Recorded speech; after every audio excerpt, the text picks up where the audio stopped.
Hello, good people of YouTube. Mountbatten here. And not today, but a couple of weeks from now. Well, not a couple of weeks from now. Next week, we will be seeing the release of Update 14.6, which, among other things, is bringing the new line of American destroyers to the game, some graphical improvements, and, of course, what most of us have been talking about for the past couple of weeks, the new ship rotation mechanic and content rarity system.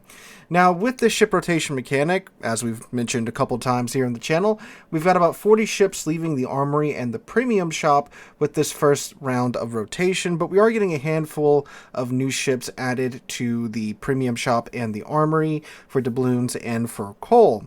And we've already highlighted one of those ships, the Almirante Grau, last week, and I thought this week we'd highlight another ship that is coming back to the premium shop with Update 14.6, and that is the one, the only, the Tier 10 Commonwealth Light Cruiser, the Brisbane. That's right, ladies and gentlemen, the Brisbane is coming back to the premium shop in Update 14.6.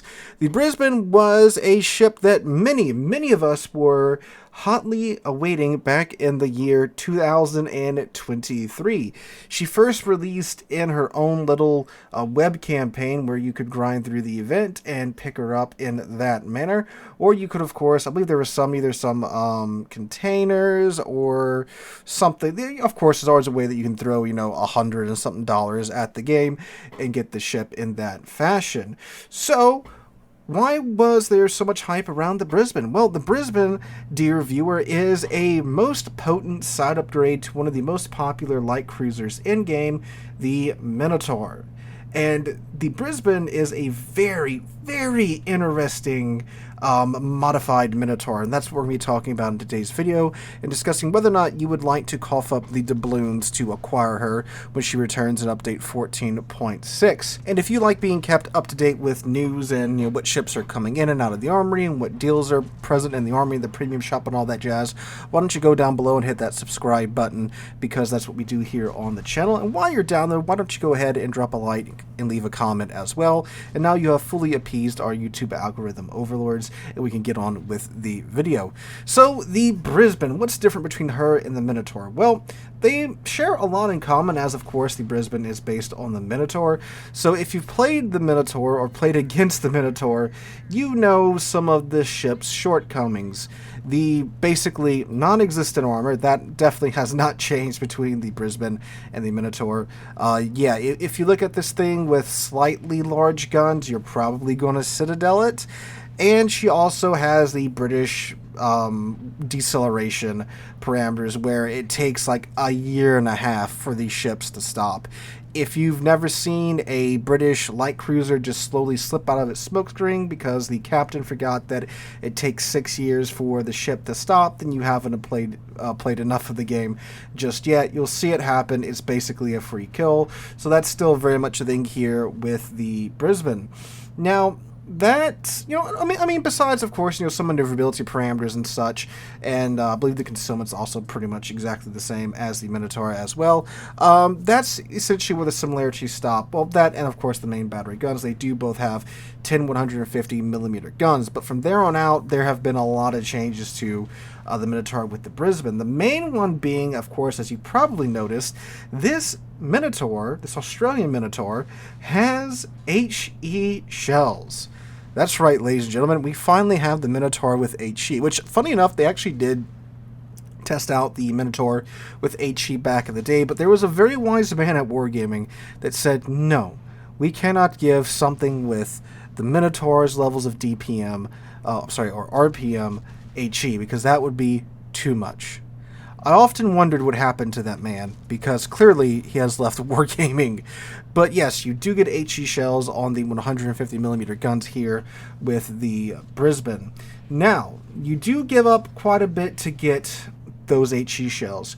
The AP that you get on the Brisbane, it is not the Minotaur's AP. It does not have the fuse time, does not have the improved penetration angles, and it does not have the reduced arming threshold of the Minotaur's AP shells. That's why the Minotaur's AP shells are so darn good. You don't have to hit a lot of armor for them to do the full pin damage. You don't have to, well, I mean, obviously you can pin things from steeper angles than the standard, AP shells and all that jazz, and you don't get the ridiculous reload time either. You have a 5-second base reload instead of the Minotaur's much shorter base reload time. So you do give up a fair amount with the main battery guns to get those HE shells, but of course now that you have HE, you can do much more consistent damage with those HE shells. You take IFHE, they can pin 37 millimeters of armor, which means you're pinning, everything you need to be pinning at tier 10, battleship extremities, battleship bow and deck armor.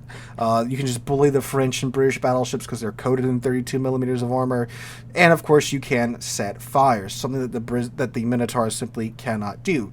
So you get better consistent damage, and you get damage over time actually from the fires that you can set. So it's a pretty fair trade-off in my opinion. And the AP, it's not like the AP's garbage on the Brisbane. Obviously, if something rolls up next to you broadside, the AP will still very much chunk it, especially if it's another light cruiser, obviously.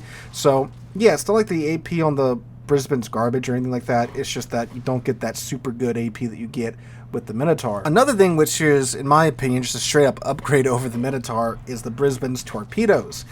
The Brisbane's torpedoes have a range of 13.5 kilometers, which is insanely good for a light cruiser, and you get one more torpedo tube per launcher, so you can crap out 10 torpedoes from each side of the Brisbane, and you still get the ability to single drop torpedoes as well. So I mean, you can crap out 20 torpedoes in one instance, and you can single drop them. That is a thing to behold. And they have that 13.5 kilometer range. They do 16,000 damage and change, maximum alpha damage, which is beautiful, beautiful, beautiful, beautiful. Now, the only downside is that they've got like the base reload times well over 2 minutes. So you get a bit of a longer reload time, but it is well worth it for, again, 13.5 kilometer torpedoes doing 16,000 damage, moving at 65 knots. So it's pretty dang good in my opinion. Great for just shutting down a flank, tossing in the general direction of the enemy team ships as they're pushing down that flank. And again, with the single drop torpedoes, you can customize your spread. So it's a real beauty to behold. And again, an excellent upgrade over the Minotaur in my humble opinion. Now, another great thing about the Brisbane is her concealment. Like I said, you can get it down to, it's very good, it's excellent. You can get it down to 9.8 kilometers, which is crazy for a light cruiser. And what that really helps out with is, well, one, the torpedoes, 13.5 kilometer range, so you have, a little bit under 4 kilometer range where you can stealth torp, which is kind of nuts. And what's one of her biggest strengths, thanks to her radar. She gets the Nevsky radar, that 12 kilometer, 20-second radar, which you can, of course, increase the runtime by using various means. The coal module for the ship, and of course, commander skills as well. So you can get that radar lasting for a fairly long time at 12 kilometers, which that is, again, a little bit under 3 kilometers worth of stealth radar. So basically, if something is spotting you, like a destroyer, it is well within your radar range. And when you pop that radar, they're going to be in your radar range for quite some time. And with, of course, the HE shells and the reload time of the Brisbane, you are going to do terrible things to whatever destroyer it is that pops up within your concealment range. And it is an excellent tool in the tool chest of the Brisbane. She also gets hydroacoustic search, which is very much nice to have in 2025 with all the submarines and torpedoes that the submarines can, of course, crap out at you. And, of course, it's nice to have in general for spotting torpedoes and the like. And she gets her specialized repair teams. Now, her specialized repair teams isn't near the Minotaur levels of restoration when it comes to HP, but it can still print back a pretty good chunk of the ship, which you're going to need with the Brisbane here, because again, very much like the Minotaur, it's made of explodium. It's basically one giant floating citadel, so you very much are going to be using this heal, and you're definitely using the heal module and survivability expert with the commander skill, but with the flag and all that jazz, the specialized repair teams will print back 1204 HP per second for 20 seconds, and it reloads in 76 seconds. So again, you're going to be relying on this quite a lot, and again, not quite the same levels of 3D printing as you'll be experiencing with the Minotaur, but again, very nice consumable to have up your sleeve. So, another, again, just straight up improvement over the Minotaur is that the Brisbane does get the ASW aircraft. She does not get the deck-mounted depth charges that the Minotaur has, so that is a huge advantage over the Minotaur. You don't have to go sail over those submarines to try and depth charge them. You can comfortably drop it from a safe distance with the ASW airstrike, which, again, straight up improvement over the Minotaur. And that's it for her consumables. Now, you might notice there's no smoke. And you're correct, there's no smoke with the Brisbane. And that's where the side grade to the Minotaur comes into play.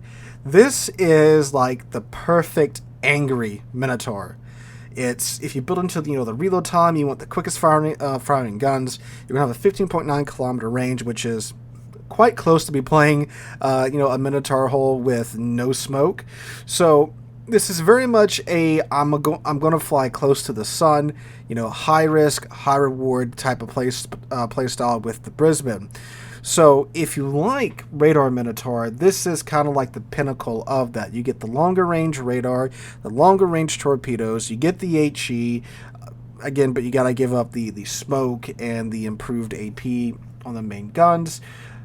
But if you've played Radar Minotaur, this is a very comfy and excellent side grade to that ship. It is very much not a ship you want to pick up if, you're like, hey, I'm interested in light cruisers. I want to, buy this one that I've heard is so good. You don't want to do that. The skill floor for this ship is incredibly high. You play it very risky, hopping from island to island, using that island cover. And of course, if you don't have smokescreen, there are going to be instances where you get a map that's super open, or you're just forced into a situation where you are kind of forced to open water gunboat at times. I wouldn't recommend doing that for prolonged periods. What I would recommend, and what kind of works for me, is you use the long range torpedoes. You craft them out at the enemy team, and since again you can single drop them, you can make your own spread essentially, or you can conga line them into somebody's bow, and then you open up a little bit, try to get them to turn into your torpedoes. You hit them with a couple of torpedoes, they damage con the flooding, you hit them with some HE shells, set them on fire, and then go dark as they cook. Right? You don't want to. It's not like a San Martin that can sit there and open water gunboat until its heart is contented. Definitely not that. You definitely need island cover. You need to be hopping out in and out of it, unless of course you're ambushing destroyers, and you can just absolutely bully them with the HE shells and the reload time of the Brisbane. So it's great for that, and if you like that type of play style. So if you are looking for a side grade to the Minotaur, you like Radar Minotaur, this is an excellent ship to pick up in 14.6. However, I've actually withheld some pertinent information from you fellas over the course of this video. While yes, this ship is returning to the premium shop in 14.6, and you can buy it for doubloons, and I'm going to assume outright cash, it's actually currently available in the armory for coal. So yeah, you can pick this ship up right now for free as a coal ship. So I'm not exactly sure why they're bringing her back into the premium shop. So while I 125% recommend you pick this ship up for coal, if for some reason you just don't, let's say, have the time to grind the coal, or would like to, save your coal for something else, this is a ship that I do think is very much worth the money if you like playing Radar Minotaur. If that's you, you're a Radar Minotaur fanboy, and you just don't want to either spend the coal, you don't have the coal, you don't have the time to save up the coal for the ship, I do think it's worth the cash. But obviously, I would highly recommend you look into grinding out the coal, or just, getting the 3 daily coal containers and such. You can get the ship for free that way. That is 100% the way I would highly recommend you guys get it. But if, again, for some reason you're not in that category and you're okay with spending the money, she will be returning at 14.6, and is a ship that I do think is worth it. Again, if you are one of those Radar Minotaur fanboys, or do like playing, these high risk, high reward light cruisers. So guys, that is my look at the Brisbane. Let me know what you guys think in the comments down below. Hope you guys enjoy. Have a wonderful rest of your week. Hope to catch you guys in the next one.